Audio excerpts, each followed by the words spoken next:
Hi everyone, it is Deb here at Kitten Vintage Mackay, and today I want to talk about teacups, in particular what they're made of and how you can tell how old they are.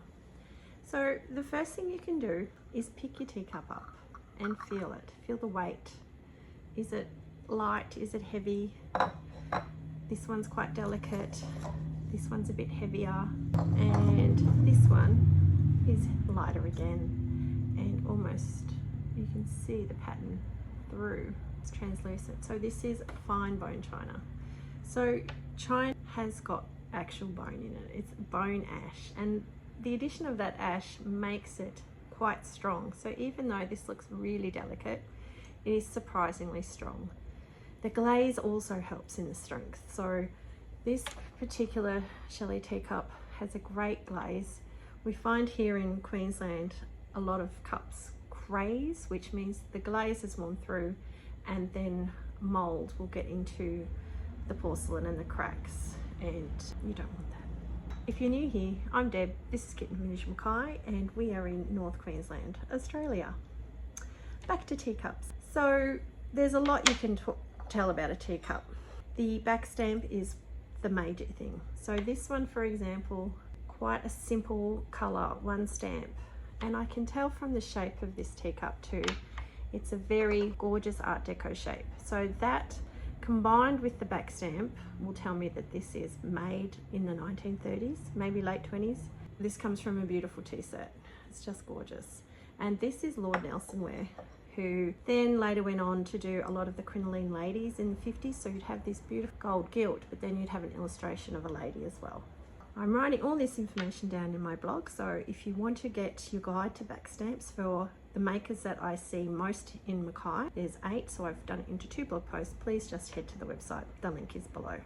So getting a bit newer, we've got, this here is the Johnson's Brothers. You can see it's got a simple backstamp as well, a little bit of gold, a little bit of a stain as well on that one. But it's another simple backstamp. So this one's about 1940. This is a bit thicker, good everyday china. This one that I showed you before is the Shelley. Pastoral scenes were very popular after World War II. Just you couldn't afford a block in the country and you were living in a bombed out house and there was rationing, but you could go away to the country in your cup of tea. So you'll see that backstamp there.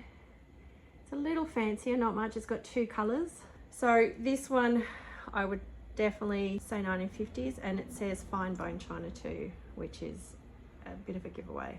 Now this one here, one of the most popular sets ever made, this is Country Roses by Royal Albert. We're getting fancier, we've got golds, we've got flowers, so I'm thinking 1950s, 1960s, and you can see by the back stamp too all the colors, so that tells you it's a lot newer. And you'll see modern cups will have that very flowery fancy back stamp as well. So there's a few makers there. Another interesting thing about teacups is they didn't used to just sit on your saucer and let your saucer catch your drips. People used to actually drink out of them. So your saucer would have been more bowl-like, and sometimes you would pour your tea from your cup into your saucer and drink out of your saucer. This would cool your tea down and also give it a different flavour. Just remember, back in the day, tea was really expensive, was kept under lock and key, and you didn't have like I have in the tea shop now at 5 flavours, 20 flavours. You had probably 1, maybe 2. You might have had Indian and Chinese if you're lucky. So to make the most of that flavour, you had different sized teacups, and it can change the taste, the flavour of your tea. So if you're drinking from a beautiful bone china cup and you've got that much area and it goes into your mouth, it's going to taste different to you if you have it in a big pottery mug. It's also going to keep a different temperature, and that can affect the flavour as well.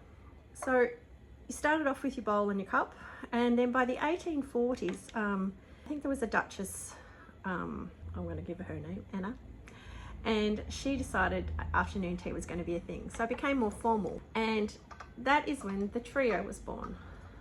So a lot of tea sets you'll see you've got not only your cup and saucer, but you've got a third, a little cake plate.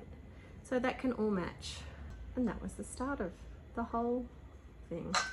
Thanks, Anna.